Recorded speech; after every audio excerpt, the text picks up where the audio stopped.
Hello বন্ধুরা, fish চ্যানেলের নতুন একটি ব্লগে তোমাদের সবাইকে স্বাগত জানাই। আশা করি সবাই সুস্থ আছে, ভালো আছো। আমরাও সবাই সুস্থ আছি, ভালো আছি।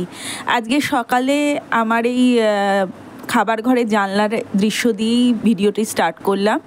আমি ঘুম থেকে উঠে যত কাজই করি না কেন, যত ব্যস্ততাই থাকুক না কেন, এই জানলায় আমি রোজ কিছু খাবার, হয় মুড়ি হোক, ভাত হোক, চাল হোক, গম হোক, কিছু হোক, আমি সবসময় দিই। এখানে দুটো শালিক আসে, আজকে শালিক দুটোকে তো মানে ভিডিওতে আনতে পারিনি। ওরা আসলে আমি একদিন শালিককেও দেখাবো। এছাড়া পায়রারা আসে, ওদেরকে দিই। চলো এবার চলে যাই টিফিনের দিকে। আজকে টিফিনে আমাদের কি ছিল একটু দেখিয়ে দিই। এখানে আমি বাবার টিফিনটা প্যাক করে নিয়েছি, কারণ বাবার টিফিনটা নিতে লোক চলে আসে। এখানে আলু পটলের তরকারি দিয়ে দিয়েছি। এটা নিরামিষ আলু পটলের তরকারি যেরকম হয় সেটাই আছে। আর আছে রুটি, কাঁঠালি কলা আর ডিম সেদ্ধ। এই দিয়ে সবাইকে আজকে জলখাবার দিলাম। দিয়ে খেয়ে দিয়ে আজকে সকালে একটু তাড়াতাড়ি উঠে গেছি ঘুম থেকে বলে একটু কাজগুলো তাড়াতাড়ি হয়ে গেছে। তো আজকে অফিসে স্টার্ট হওয়ার আগেই ইচ্ছা আছে একটু রান্না করার, সেটাই তোমাদের সাথে আজকে শেয়ার করব। চলো আগে টিফিনটা দিয়ে নিই। টিফিনটা দিয়ে তারপরে চলে যাচ্ছি রান্নাঘরে। রান্নাঘরে এসে দেখছি দিদি চিকেন বসিয়ে দিয়েছে। কারণ কি বলো তো, খুব একটা ভালো না বাজারে মাছ পাওয়া যাচ্ছে না। মানে আমাদের এখানে তো তাই। আর এখন দেখা যাচ্ছে সেরকম মাছ যদি হয় না, খুব বেশি কাটার মাছ বা কিছু সমুদ্রের মাছ, এগুলো মা বাবা এখন খেতে চায় না। বয়স হয়েছে তো, তাদের আষ্টে গন্ধ লাগে বা কাটা লাগছে। তাই জন্যেই আমি বাবাকে বলেছিলাম যে যদি ভালো মাছ না পাওয়া যায় তাহলে চিকেন আনতে, চিকেনের পাতলা ঝোল খেলেও ভালো লাগবে। তো সেটাই আমাদের রান্না দিদি করছে। আমি আবার কেতমের একটু খুন্তি নিয়ে তোমাদের একটু দেখিয়ে দিলাম। আর দিদি বলছে যে তুমি যে রান্নাটা করবে ওইদিকে গ্যাসটা ফাঁকা আছে, তুমি করলে করে নাও। তো যাই হোক, দিদি তো সব গুছিয়ে দেয় কেটে বেটে, তাই জন্যই করে তোমাদের সামনে উপস্থিত করতে পারি, নাহলে পারতাম না, পুরোই ধরিয়ে দিতাম। কারণ অফিসের চাপ থাকে, মাকে দেখা, বাবার খেয়াল রাখা, ঘর সংসারে সব কিছু সামাল দিয়ে সব সময় সব কিছু করে ওঠা সম্ভব হয় না। যাই হোক, দেখো দিদি আবার জলও দিয়ে দিয়েছে। একটু হালকা ঝোল ঝোল মতো করেই করবে, পাতলা ঝোল, গন্ধরাজ লেবু দিয়ে খেতে বেশ ভালোই লাগবে আমাদের। আর ওইদিকে আমি যেটা আজকে তোমাদের সাথে শেয়ার করব সেটা হচ্ছে উচ্ছে বেগুনের শুক্তো। এই উচ্ছে বেগুনের শুক্তো করতে বেশি কিছু লাগে না। উচ্ছে, বেগুন, কাসুন্দি, নুন, হলুদ আর অল্প মিষ্টি লাগবে, আর পাঁচফোড়ন লাগবে। আমাদের কি বলো তো, এই বাড়িতে খাওয়া দাওয়ার যে চল বা আমরা যে ধরনের খাবার খাই তার বেশিরভাগটাই আমার মামা বাড়ির দিক থেকে ইনফ্লুয়েসড। কারণ মা যখন বিয়ের পরে এসেছে তখন তো এখানে ঠাকুমাকে কোনো দিন পাইনি, মানে ঠাকুমা অনেক দিন আগেই মারা গেছিলেন। তো যাই হোক, সেহেতু মামা বাড়ির দিকে রান্নাবান্নার ধাতটাই আমাদের বেশিরভাগটা চলে এসেছে। তো এটাও আমার দিদারই একটা রেসিপি বলতে পারো। তো তেল একটু গরম করে ওর মধ্যে পাঁচফোড়ন দিয়ে দিয়েছি। পাঁচফোড়ন দিয়ে ওর মধ্যে প্রথমে উচ্ছেটা দিয়ে ভালো করে ভেজে নেব।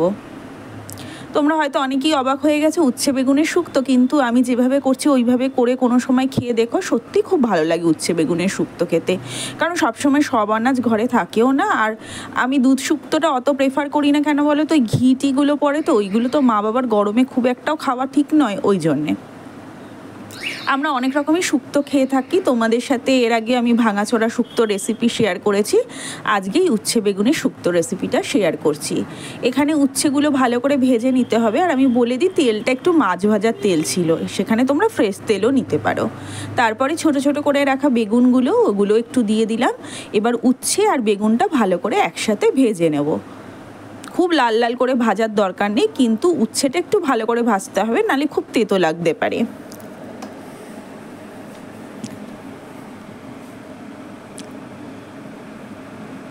এটা আসলে বুধবারের ব্লগ, তোমাদের সাথে শেয়ার করতে দেরি হয়ে গেল বিভিন্ন কাজে কর্মে ব্যস্ততার কারণে। এখানে ভাজার হয়ে যাওয়ার পরে আমি দেখো হলুদ, নুন আর পরিমাণ মতো চিনি খুব সামান্যই দিয়েছি। হলুদ আর নুনটা পরিমাণে মতো দিলাম। যদি চিনিটা তোমরা কেউ একটু বেশি খেতে চাও বেশি দিতে পারো। অনেকে আছে বাড়িতে বাচ্চারা আছে, তারা হয়তো তিতোটা কতটা খেতে চায় না, বায়না করতে পারে, সেক্ষেত্রে তোমরা একটু বেশি চিনি দিতে পারো। আর এমনিতেও উচ্ছের বীজগুলো ফেলে দিলে তেতো ভাবটা অনেকটাই কমে যায়।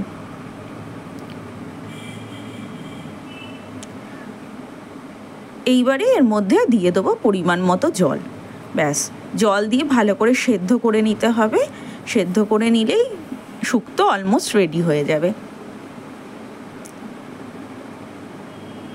এইবার একটা ঢাকা দিয়ে ভালো করে এটা একটু সেদ্ধ হতে দেব। ওয়েল কুক হওয়া খুবই দরকার, সমস্ত খাবারই ভালো করে কুক করে খাওয়া দরকার, তোমরা তো সবাই জানো। তাও আবার ওভার কুক করাও ভালো না, তাহলে কি হয় পুষ্টিগুণ নষ্ট হয়ে যায় খাবারের। এখানে আমি ঢাকা দিয়ে দিয়েছি, কিছুক্ষণ পরে খুলে দেখো এটা সেদ্ধ হয়ে গেছে, উচ্ছে বেগুনগুলো সেদ্ধ হয়ে গেছে। এটা আমি ভালো করে একটু ঘেটে ঘেটে মিশিয়ে নেব, উচ্ছে বেগুনটা ভালো করে ঝোলটার সাথে মিশিয়ে নেব। খুব বেশি ঝোল এখানে ভালো লাগে না, একটু গা মাখাও হবে মোটামুটি, এইভাবেই আমি বানাই। এইবারে কাসুন্দি দেব। কাসুন্দিটা ওই 1 থেকে 1.5 টেবিল স্পুন মতো দেবে। যদি একদম নতুন কাসুন্দি শিশি খোলো আমার মতো, তাহলে সেক্ষেত্রে 1 চামচ মতো দিও, কারণ প্রথম দিকে খুব ঝাঁজ থাকে, তো ঝাঁজ অনেক বেশি হয়ে যাবে।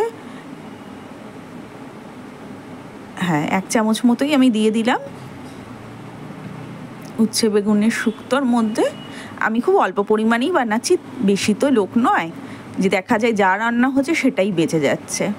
আর শুক্তো তো মানুষ একবেলাই খায়, সকালবেলাই শুক্তো খাওয়া হয়, যাতে এবেলার জিনিসটা এবেলাই শেষ হয়ে যায়। ব্যাস, ভালো করে টকবক করে ফুটবে, উচ্ছে বেগুনের শুক্তোটা আমি নামিয়ে নেব। এই তো রেডি হয়ে গেল আমার উচ্ছে বেগুনের শুক্তো। তোমরাও একবার বানিয়ে খেয়ে জানিও কেমন লাগছে। আর যারা আমার চ্যানেলে নতুন এসছো আজকে, তাদেরকে বলবো চ্যানেলটা অবশ্য করেই সাবস্ক্রাইব করে নিও, আর ভালো লাগলে অবশ্যই একটা লাইক কমেন্ট করে দিয়ে যেও, তাহলে আমিও অনুপ্রাণিত হব নতুন ভিডিও বানানোর জন্য। এইবার সন্ধ্যাবেলায় চলে গেছিলাম আমাদের যে বাবাদের ব্যবসায়ী সমিতির ওখানে অন্নপূর্ণা পুজো হচ্ছে, সেখানে আজকে ঠাকুর বিসর্জন চলে যাবে, তাই যত কাজের মধ্যেও দৌড়ে দৌড়ে গেলাম। ঠাকুরের শেষ দর্শন এবছরের মতো নিয়ে আসলাম, কারণ আবার ঠাকুরের জন্য 1 বছর অপেক্ষা করতে হবে। চলো আজকের ব্লগটা এখানেই শেষ করছি। সবাই সুস্থ থেকো, ভালো থেকো, পরবর্তী ব্লগ নিয়ে তাড়াতাড়ি দেখা হচ্ছে।